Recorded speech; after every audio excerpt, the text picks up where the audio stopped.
નમસ્કાર, સ્વાગત છે આપનું ગુજરાત ફર્સ્ટમાં। હું છું આપની સાથે રાધા। સીધું અને સટમાં આજે મહત્વના મુદ્દા પર ચર્ચા કરવી છે અને મહત્વનો મુદ્દો સૌ કોઈ માટે હમણાં એક જ છે અને એ મુદ્દો છે ઇલેક્શન।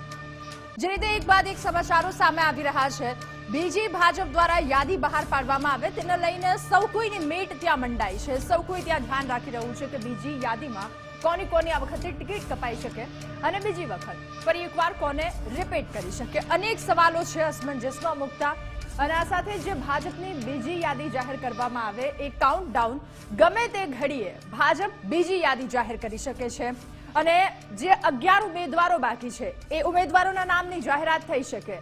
તો ઇલેક્શનને લઈને તમામ મહત્વના સમાચારો પર ચર્ચા કરીશું આજે સીધું અને સટમાં।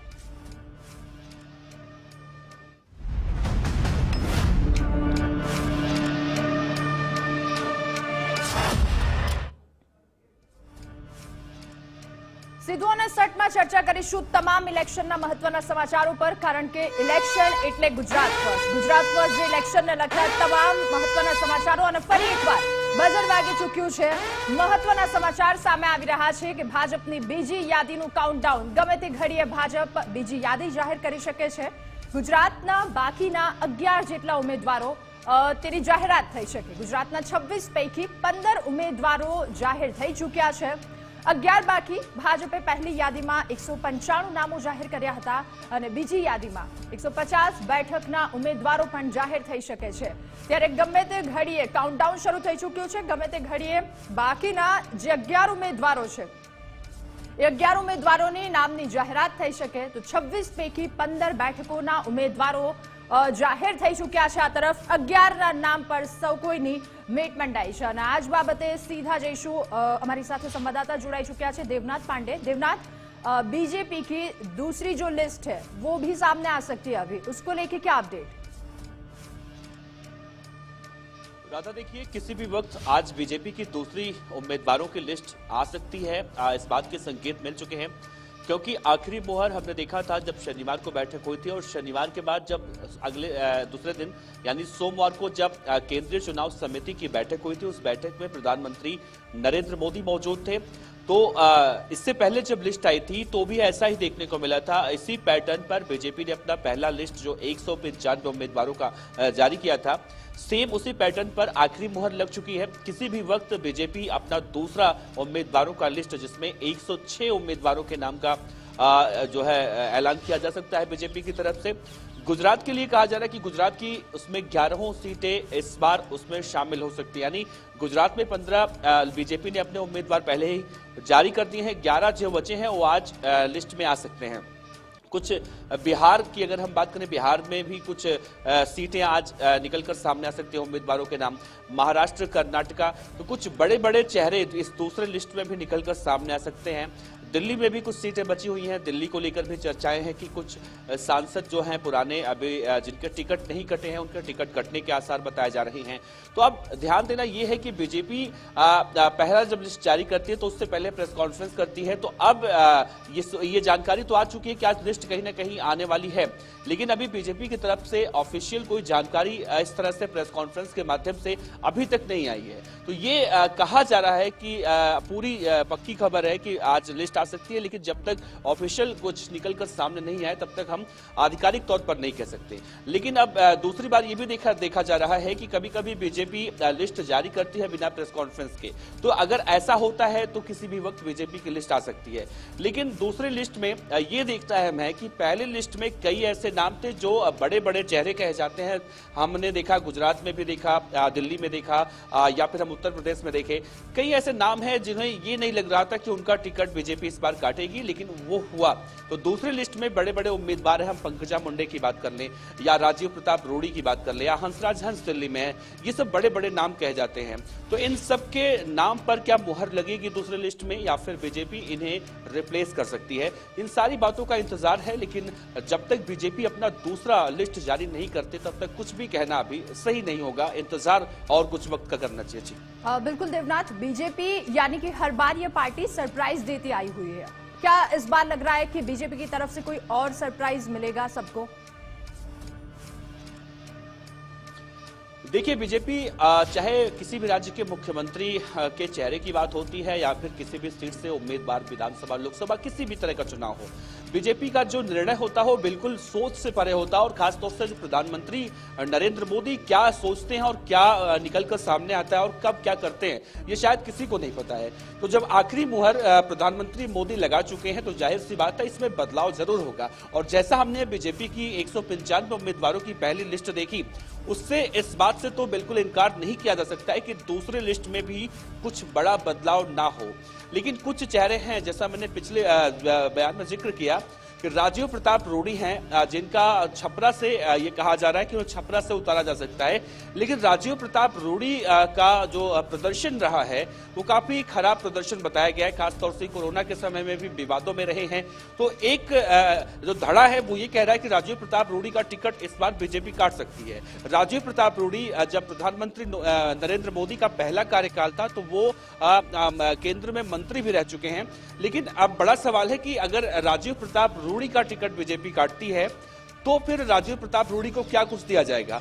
ठीक है, ऐसे ही हमने महाराष्ट्र में देखा, पंकजा मुंडे का अगर हम देखें, गुजरात की जो ये लिस्ट जारी होने वाली है उसमें कोई संभावित नाम ऐसा कुछ लग रहा है?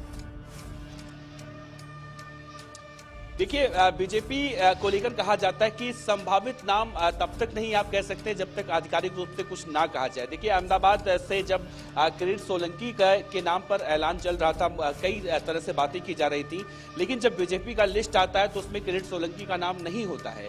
तो इससे ये कयास लगा पाना या अंदाजा लगा पाना बिल्कुल ये कहें कि बहुत ही मुश्किल है। लेकिन थोड़ा सा इंतजार करना होगा राधा, उसके बाद कुछ कहना इस पूरे मुद्दे पे सही होगा, क्योंकि जब बीजेपी आधिकारिक रूप से अपने उम्मीदवारों के नाम का ऐलान करे।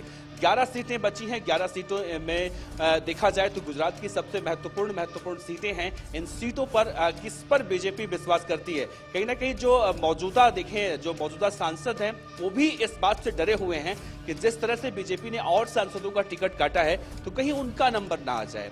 तो थोड़ा सा इंतजार करना होगा। अभी संभवतः कुछ भी कह पाना अभी बिल्कुल मुश्किल है इस पे। बिल्कुल देवनाथ, धन्यवाद आपका।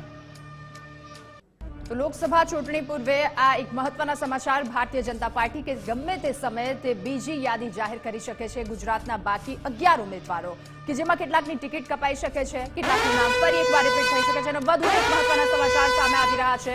લોકસભા ચૂંટણીને લઈને આ મહત્વના સમાચાર અને સમાચાર गुजरात फर्स्ट बजर फरी एक बार वागी चूक्यु है, एटले के फरी एक बार महत्वना समाचार सामे आवी रह्या छे। लोकसभा चूंटणी पूर्वे आ महत्वना समाचार, कांग्रेस जामनगर में मोटू गेम्बल करवाना मूड में छे। जामनगर थी कांग्रेसनु जातिगत समीकरणनु एक नवुं पासुं।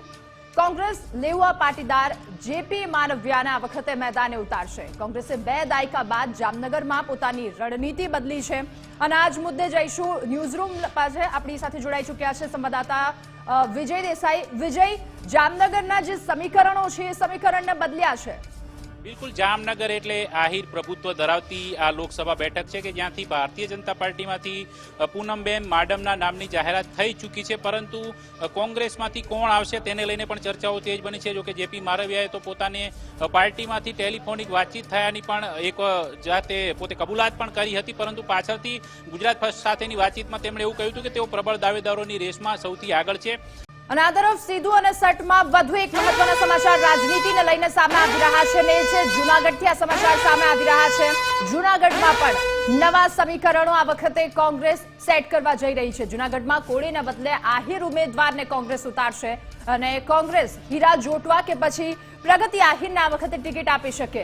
અત્યાર સુધી પુંજા વંશ લડતા હતા જૂનાગઢ બેઠકથી, જે માળખું હવે વીખવામાં આવ્યું છે અને જૂનાગઢ ભાજપ હજુ પોતાના ઉમેદવાર નક્કી નથી કરી શકી। વર્તમાન સાંસદ રાજેશ ચુડાસમાની આ વખતે ટિકિટ કપાય તેવી સંભાવના પણ છે અને આ જ મુદ્દે એ રાજકીય સમીકરણો સમજવા માટે ન્યૂઝરૂમ વિજય, જે પ્રકારના આ સમીકરણો સામે આવી રહ્યા છે કે જૂનાગઢમાં પણ હજુ અસમંજસતા ઘણી છે। પાર્ટી હોય કે પછી કોંગ્રેસ હોય, બંને પાર્ટીઓ માટે આ વખતે ઉમેદવાર નક્કી કરવા માટે ઘણી અસમંજસતા જોવા મળી રહી છે. કારણ કે જો કે કોંગ્રેસ આ વખતે નવો પ્રયોગ કરે તો નવાઈ નહીં, કારણ કે અહીંથી કોઈ પણ આહિર ઉમેદવારને ચૂંટણી મેદાનમાં ઉતારી શકે છે. કારણ કે જામનગર બેઠક પર પણ કોંગ્રેસ આ વખતે જાતિગત સમીકરણ બદલવા માંગે છે અને ત્યાંથી આહિરને બદલે પાટીદાર ઉમેદવાર ઉતારવાની તૈયારીમાં છે. તો બીજી તરફ જૂનાગઢ બેઠકનું સમીકરણ સાધવા માટે ત્યાં આહિરને ચૂંટણી મેદાનમાં ઉતારશે. કારણ કે અહીંથી પુંજા વંશ કે જેઓ ઉનાના પૂર્વ ધારાસભ્ય રહી ચૂક્યા છે, તેઓ વર્ષોથી ચૂંટણી કોંગ્રેસમાંથી લડતા આવ્યા છે, પરંતુ આ વખતે તેમને અહીંથી ચૂંટણી નહીં લડાવવામાં આવે. તેને કારણે હવે બે નામ જે સામે આવી રહ્યા છે પ્રબળ દાવેદાર તરીકે, તેમાં હીરાભાઈ જોટવા અને પ્રગતિ આહિર. પ્રગતિ આહિર એક મહિલા નેતા તરીકે કોંગ્રેસમાં સારી એવી ઓળખ ધરાવે છે, તો તેમને પણ અહીંથી મહિલા ઉમેદવાર તરીકે તક મળે તેવી પૂરેપૂરી સંભાવના છે. જો કે જૂનાગઢની અંદર ભાજપની અંદર પણ બરાબરનો જે દાવપેચ છે તે ફસાયેલો છે, કારણ કે અહીંથી વર્તમાન અને વધુ એક સમાચાર સામે આવી રહ્યા છે રાજનીતિના. સુરેન્દ્રનગર લોકસભા બેઠક પર આ એક મોટા મહત્વના સમાચાર સામે આવી રહ્યા છે. કેન્દ્રીય મંત્રી ડોક્ટર મહેન્દ્ર મુંજપરાની આ વખતે ટિકિટ કપાઈ શકે છે. સુરેન્દ્રનગરથી સરપ્રાઈઝ આ વખતે ભાજપ આપશે. જો કે શંકર વેગડ અને લાલજી મેરના નામ પણ સૌથી આગળ છે આ રેસમાં. પ્રકાશ કોરડિયાનું નામ પણ સુરેન્દ્રનગરથી ચર્ચામાં છે. કેન્દ્રીય મંત્રી ડોક્ટર મહેન્દ્ર મુંજપરાનો વાતચીતમાં સંકેત. લોકસભાની ચૂંટણીનો રણકાર વાગી ચૂક્યો છે, ત્યારે કેન્દ્રીય મંત્રી આપણી સાથે છે અને સાથે જ સુરેન્દ્રનગરથી સાંસદ એવા મહેન્દ્ર મુંજપુરા, તેમની સાથે વાત કરીશું. સાહેબ, લોકસભાની ચૂંટણીઓની થોડાક જ વખતમાં જાહેરાત થવાની છે. પ્રધાનમંત્રી 400+ વાત કરી રહ્યા છે, કેવી રીતે જુઓ? સૌથી પહેલાં તો આપની ચેનલને પ્રધાનમંત્રી 400 અગલી બાર 400 કે પાર જે સૂત્ર એમને અપનાવ્યું છે એ પ્રમાણે વાત કરીએ તો માનનીય પ્રધાનમંત્રીજીએ 10 વર્ષમાં એટલા બધા કામ કર્યા છે અને જે છેવાડાનો માનવી છે, જે લાસ્ટ માઇલ પર્સન કહે છે, એ સુધી કેન્દ્ર સરકારને રાજ્ય સરકારની યોજનાઓ પહોંચાડીને દરેકને એમ્પાવરમેન્ટ કરવા માટે જે પ્રયત્નો પ્રધાનમંત્રીએ કર્યા છે અને એની વિવિધ સ્કીમ છે, વિવિધ પોલિસી છે, એના દ્વારા પૂરા ગુજરાત અને પૂરા ભારતને આજે શક્તિમાન કરવા માટે જે પ્રધાનમંત્રી પ્રયાસ કરી રહ્યા છે, એના દ્વારા અમે દરેક લોકો પાસે મત માંગવા જઈશું અને અમને ચોક્કસ વિશ્વાસ કે 400થી વધારે સીટો આ વખતે મળશે. અને એનું સીધું સાદું આજે ઉદાહરણ આજે મારા જ સંસદીય વિસ્તારમાં જે ધોલેર આવેલું છે, એ ધોલેરમાં સેમી કન્ડક્ટરનો જે પ્લાન્ટ છે એ માનનીય પ્રધાનમંત્રી, માનનીય અમારા મુખ્યમંત્રી શ્રી અને અશ્વિની વૈષ્ણવજી દ્વારા આજે એનું ખાતમુહૂર્ત કરવામાં આવ્યું છે અને એનાથી 50,000થી વધારે લોકોને તો રોજગારી મળશે. એટલે ગુજરાતના તો ઠીક છે, પણ ગુજરાતની બહારના લોકોને પણ અહીંયા ખૂબ રોજગારી મળશે. જે લોકો ટેલેન્ટ સાથે આવશે એને દરેક લોકોને ચોક્કસ અહીંયા ફાયદો થશે. સાહેબ, ખાસ હું સુરેન્દ્રનગરની વાત કરું. ગુજરાતની 15 બેઠકોના નામ જાહેર થયા છે, સુરેન્દ્રનગરનું નથી થયું.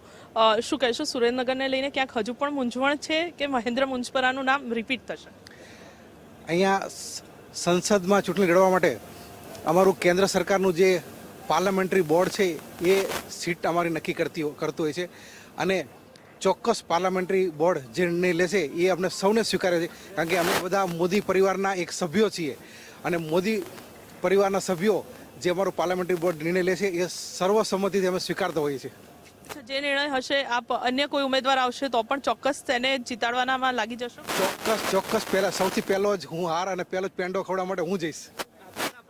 તો આ હતા સુરેન્દ્રનગરના સાંસદ મહેન્દ્ર મુંજપરા, જેમનું કહેવું છે કે સુરેન્દ્રનગરને લઈને ભાજપે હજી ઉમેદવાર તો જાહેર નથી કર્યા, પરંતુ તેમનું નામ આવે કે અન્ય કોઈ આવે તેમને પહેલો પેંડો ખવડાવવા તે જરૂર પહોંચશે. કેમેરામેન નરેશ રજોરા સાથે રીમા દોશી, ગુજરાત ફર્સ્ટ, ધોલેરા. તો બોર્ડ દ્વારા જે નિર્ણય લેવામાં આવશે, નિર્ણય અંતિમ હશે. અનેક લોકો દ્વારા આવી મહત્વની વાતો કહેવામાં આવી રહી છે, પરંતુ આ તમામની વચ્ચે સીધું અને સટમાં આપણે તમામ મહત્વના મુદ્દા લોકસભાને લઈને કે જેના પર ચર્ચા કરી. અનેક રાજકીય સમીકરણો, ક્યાંક કોઈકના કોકડા ગૂંચવાયા છે, ક્યાંક ફોન નથી આવ્યા અને તમામની વચ્ચે અનેક મહત્વના સમાચારો કે જેના પર આપણે વાતચીત કરી. અને લોકસભા સાથે સાથે અમે વારંવાર કહેતા આવ્યા છીએ કે ઇલેક્શન એટલે ગુજરાત ફર્સ્ટ, અને જ્યારે ગુજરાત ફર્સ્ટનું બઝર વાગે છે ત્યારે ગુજરાત ફર્સ્ટ નવા સમાચાર લોકસભાને લઈને આવતું રહ્યું છે અને હજુ પણ આવીશું. સીધું અને સટમાં હાલ બસ આટલું જ. વધુ સમાચાર માટે આપ જોતા રહો ગુજરાત ફર્સ્ટ. નમસ્કાર.